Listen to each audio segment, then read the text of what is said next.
Hi family, welcome back to my channel. If you are new here, welcome. I'm OYOKO, but you could call me V. And this hype around Squid Game, it is literally everywhere. And I thought, let me share some of my thoughts because I don't see some of the topics that stood out to me in the series. I didn't see that back in the public discourse. So here I am making this video. If you haven't seen Squid Game yet, then I do suggest that you go and check it out because this video will contain spoilers. And I divided the video in 4 sections: production, the themes that stood out to me, the characters, and the end slash overall message. So yeah, let's start because we need to talk. We need to talk. So apparently the show was written in 2008 and was rejected numerous times for being grotesque and unrealistic. And I truly believe that we are so much more receptive to watching series like Squid Game because of all the things that we've been through. You know, with the panoramic and all the other atrocities that has happened over the past 2 years, with the protests and everything that has happened, I do think that we are much more receptive, but also quite desensitized to, you know, horrific events, I guess. I think that's one of the reasons why we've embraced it that much. Also, this man pushed through for 10 years, 10 plus years. It's quite inspiring, and also I cannot even imagine, you know, you need to believe in your work, in your art wholeheartedly for you to push through and keep going for 10 years. That's amazing. That's amazing. I do think that's quite an inspiring story, that you believe in yourself that much. I think we all should do that, but just to hear that he pushed through for 10 years, that's amazing. And also, this is my first introduction to Korean cinema. I watched everything in Korean because I do believe that when you watch a foreign movie or a foreign show in its native language, you pick up on the nuances, even though if you don't speak the language. I watched everything with English subtitles. I'm not sure if it was accurately translated, but I do prefer watching it in its native language, simply because I think I'll be able to understand, at least pick up on all the tiniest things that the creator wanted to convey with making the piece of art. So there you go. That's why I did that. So when it comes to the production, things that stood out to me were the creative direction. I absolutely loved the attention to detail. They were very intentional, from the hidden reveals to the creativity of some of the games that these contestants played, especially the tug of war scene or like episode. I loved how everything was set up, you know, from the camera work as well. We see the winning team. We are so engaged, and we see how emotional that experience is because they just escaped death, and then the camera slowly moves into the losing team that is dead on the floor. From, oh my god, from the writing to the acting to the storytelling to the color schemes. I love the part where we see them walk through the space of stairs, and it was a reference to MC Escher, and I thought that was brilliant as well because you pay like an homage to other artists within your own piece of art. I thought that was beautiful. I loved the color scheme because it really plays into psychology as well, you know, bright colors, happy colors, pink, yellow, which made it all a bit more sinister. And then you walk through that space and you know that there is something far worse to come. The contradiction, I thought that was quite interesting and very intentional, and I love that.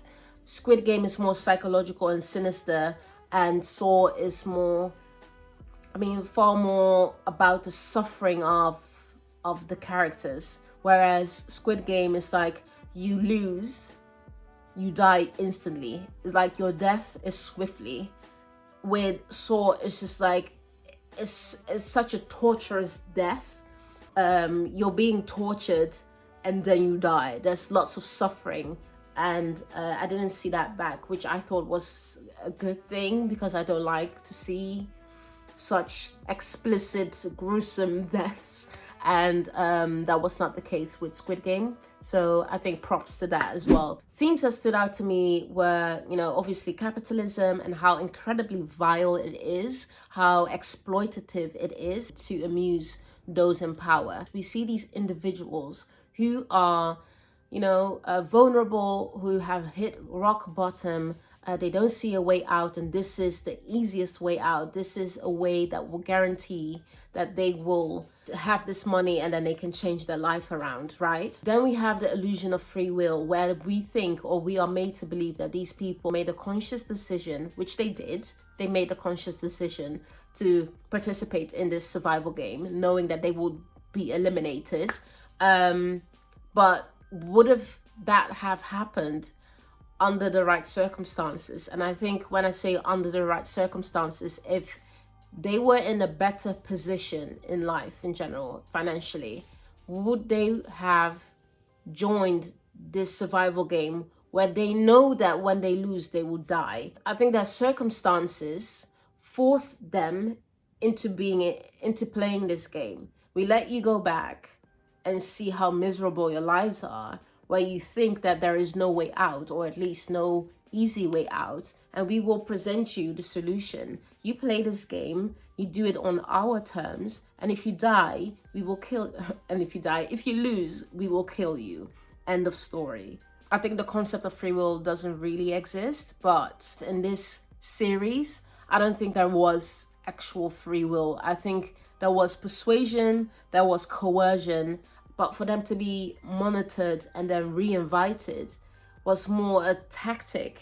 We all know that the contestants found out that elimination meant death, so they had a chance to leave, to opt out, and they did. The majority chose to stop the game. I'm in or I am out, and if you're out, you're out, not re-invited again. It's like it really reinforced why they should participate in the game, where there was a slight chance that they would win, a slight chance. It was just mass killings. So yeah, there was no free will. There was no free will in this game. Another thing that I wanted to point out was the lack of diversity. I would have loved to see more minority ethnic characters in the series. We know we have Ali, who's a Pakistani immigrant, who is there to provide for his family and sees no way out and takes part in the game. Other themes that stood out to me were like misogyny, like, oh, we have women in our team, so we're definitely going to lose, so it's going to be harder to win, that kind of stuff. Ageism. The thing that I also really enjoyed is that they really played into this notion that, oh, you know, elderly people, the disposability around that. We see number one, who is struggling to pair up with people because, you know, he's an old man. What I did like about Ilnam, number one, player number one, I love that they emphasized his character in ways that it wasn't about his physical abilities. You know, a wise man, he's about strategy, all that stuff. You can still win when you do these things. It shows that, you know, ageism is a real freaking thing, and people will literally turn their backs on elderly people, like older people, because they are perceived to be useless. They are perceived to be not worthy of any engagement or whatever. He was very present throughout the series, and I like that. But I was rooting for you, number one. I was rooting for you, and you did me dirty. You did me dirty. No. So then we have the old man, Ilnam. Anyway, player number one, you are a wicked man. You were fooling us all along. I felt so betrayed. I felt bamboozled that this wicked man, this old man, did all of this. He was the person behind all of this. I was so devastated. I will be honest. I was rooting for him. I was rooting for you, Ilnam. I was rooting for you, and you tricked all of us. It's no. I cannot. I was so shocked to find out that he did all of this so he could have a bit of fun because of nostalgia. I mean, we know that you have a brain tumor, but just to know that this, elderly man, very fragile elderly man, is a whole capitalist that wants to be entertained with his VIP friends, wants to use suffering human beings and make their lives miserable simply for their pleasure, for their meaning, for their purpose in life, so that they can feel a bit. Are you sick in the head? Are you sick in the head?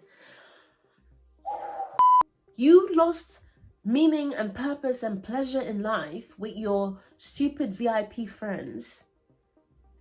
So you're gonna make the lives of suffering human beings even more miserable for your entertainment. No, man. No, that you're absolutely loco. You're loco in the head. I was so devastated. The fact that they were, I think they were like painted naked women around, was very telling as well. And I don't think those women were Asian, actually. And the fact that they were predatory was telling. I think one of them wanted to be orally pleased by this very beautiful, attractive detective police officer guy. So that was really telling that he suddenly... No, sorry. Disgusting! Disgusting! No. Oh my god, it was just vulgar. It was just so... Ugh. No, I rebuke that scene, that energy, everything. I rebuke it. Because no, not for me. Terrible. Not for anyone. That should not have happened. No, it's just terrible. I just don't wanna. I'm gonna erase that image out of my memory. And then we have necrophilia. Why are people not talking about this part? I was like, huh? Why are people not talking about this? We have the scene where the detective is revealed. The guard knows that he's a detective. And the detective is about to kill him. Before he does that, he wants to know where his brother is. He thinks that his brother is dead. And the guard admits that it wasn't his brother, but a woman, a female contestant. That they all used to please themselves before harvesting her organs. Very disturbing. Very disturbing. Why are people not talking about this? I don't understand. I've been checking and reading and watching other people's reactions and reviews. And it's like people are just like, moving away from that topic. I was revolted. I couldn't. I needed to pause. I needed to pause the episode. I needed to pause the episode and just literally think of what he said, because this man had the audacity. This man had the audacity to say, "Oh, let me join you. We can be a team to find your brother." I am so happy that the attractive detective guy killed this man. Yeah, people practice necrophilia, but can you imagine? You cannot rest. This is the thing that I was thinking. You die, and even in death, you do not rest. You do not rest. And then people are surprised that they are in haunted houses, that they are being haunted. You're having intercourse with a cadaver. You're having intercourse with a cadaver.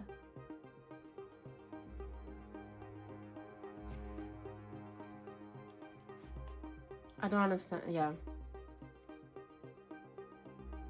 You're having intercourse with a corpse. So I was thinking, you play this game and you lose and you die. And then even in death, they utterly disrespect you. They remove your organs to sell so they can make profit out of your body.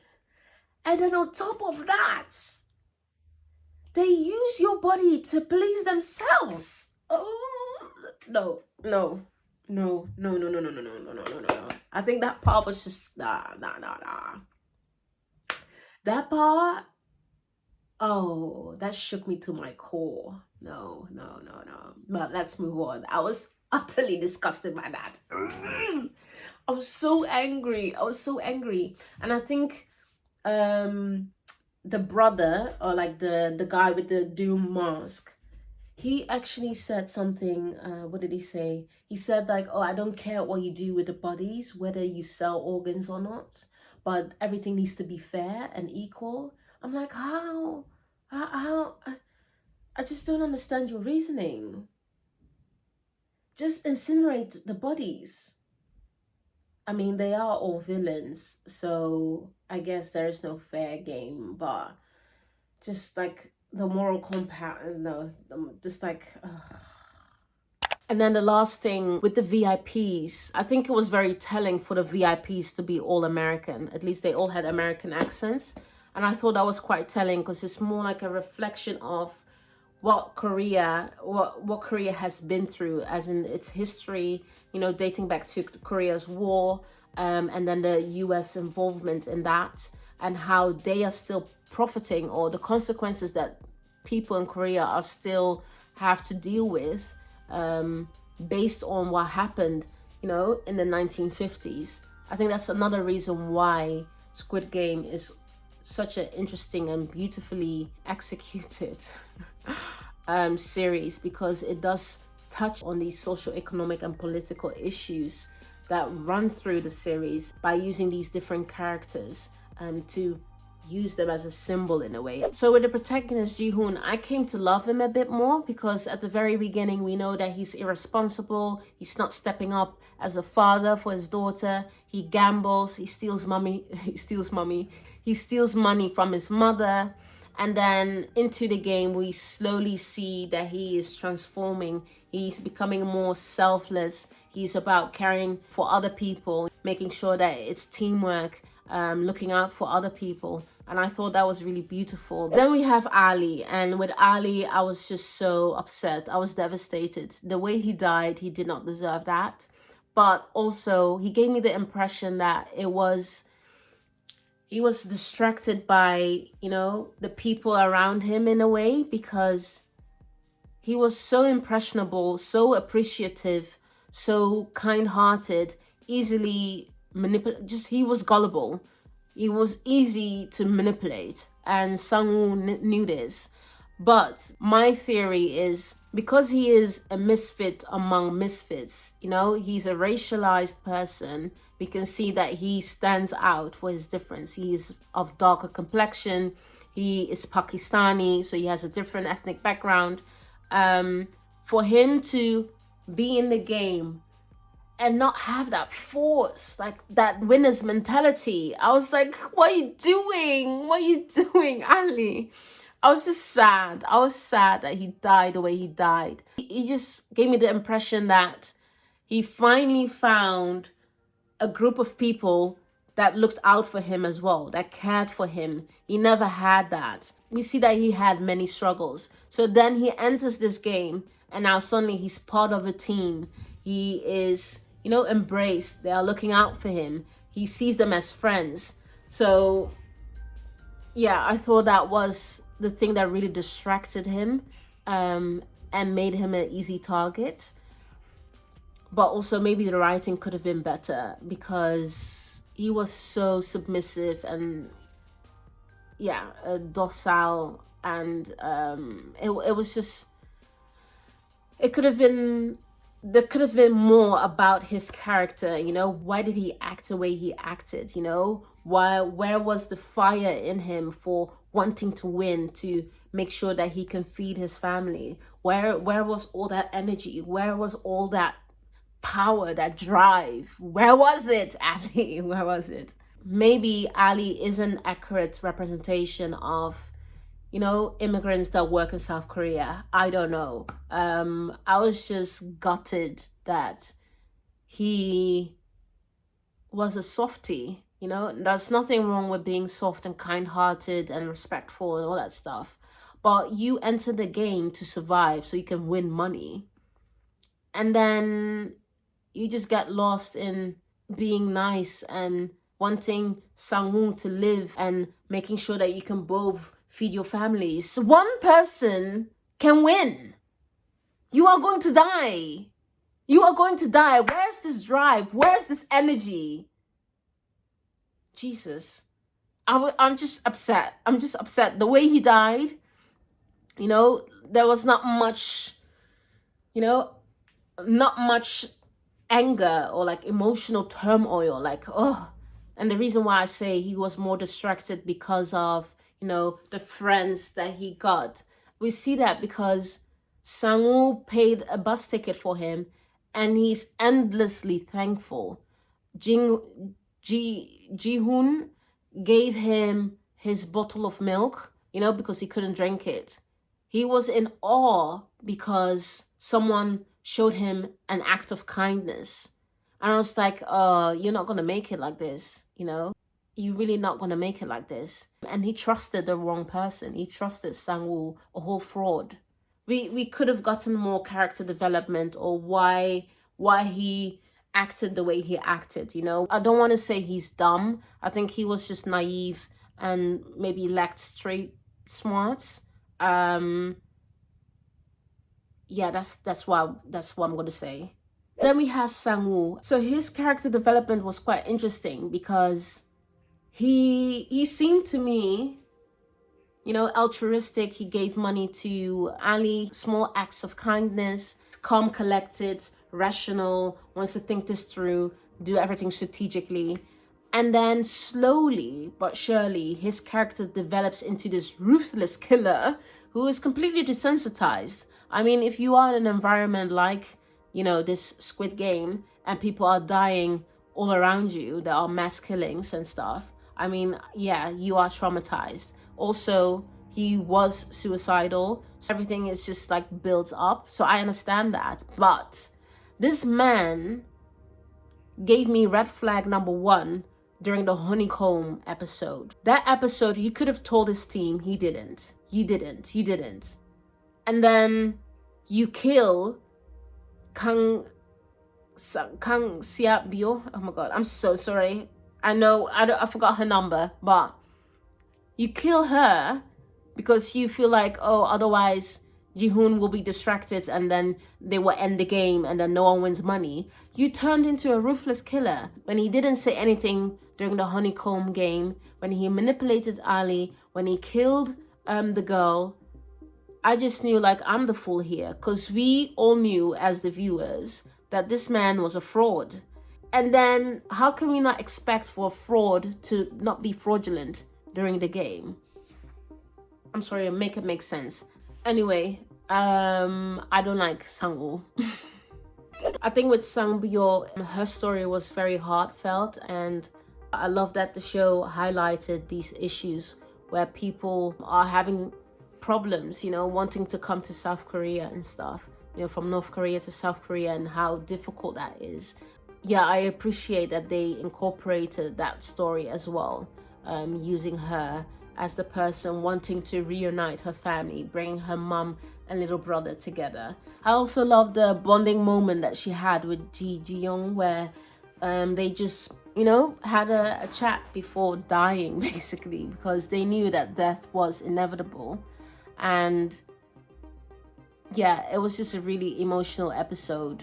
I think I cried during that episode, but it was beautiful to see that there was this huge contrast, and it made that scene so sacred because everyone else was really, you know, hyper focused, scared, anxious, and they were just having a conversation, which I thought was really beautiful as well. So they were bonding, you know, kind of like a new friend.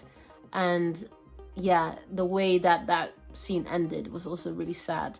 With Ji-Yeong's story, yeah, what can I say, is devastating. For her to be in that position and basically sacrifice her life. At least she knew what she wanted to do.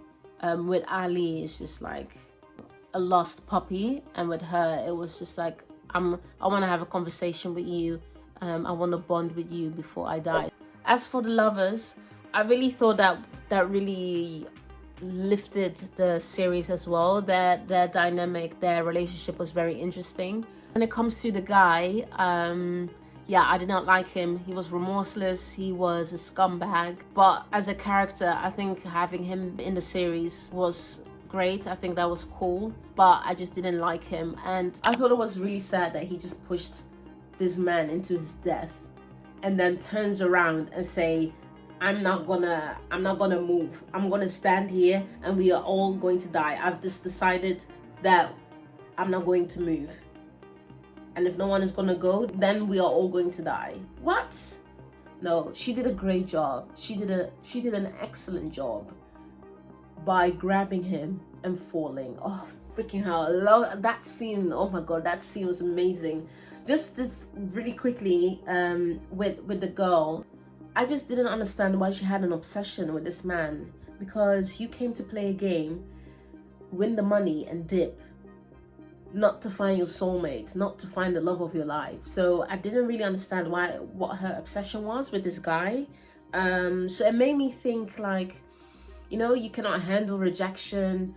You maybe you have some kind of like obsessive love disorder, or like attachment disorder or something, because you went from approaching him being a bit flirtatious to, if you ever betray me, I'm gonna kill you. It's like, woman, what's happening?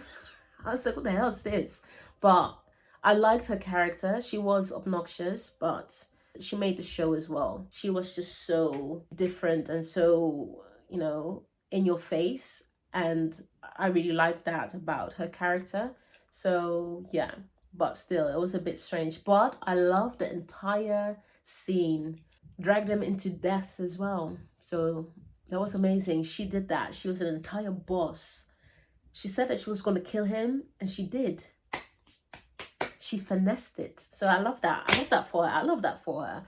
Okay, it's getting dark, so I have to wrap it up. But when it comes to the ending, I thought it was like kind of anticlimactic, because I don't know if there's a season 2 coming, but it was quite an open ending. And for him to go back, what are you doing? Just go to your daughter, like, be the father she needs, become the father you want to be. Don't go back.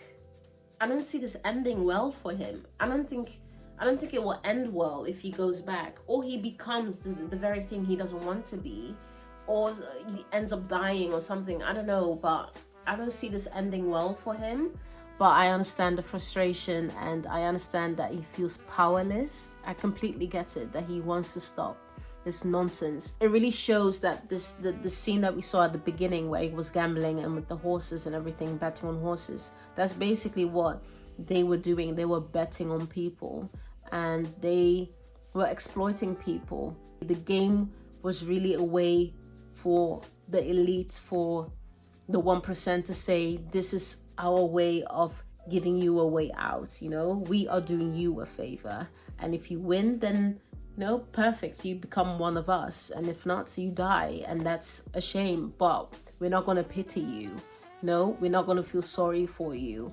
We are dehumanizing you. I think the overall message here is that, you know, it's super layered, and capitalism is predatory. Capitalism is exploiting people. Those in power will have their way at the expense of others, and it's politicized. And how far will people go? You know, is it human nature, or is this just the workings of a social, political, economic system that isn't working, or at least it isn't working for the majority? And people that are benefiting from that know that, but want to keep it that way. Anyway, this is the end of the video. I hope you enjoyed it. Let me know what you think. And yeah, that's it. I hope you are well. I hope you go well. I hope you stay well. And I will see you in the next video. Deuces.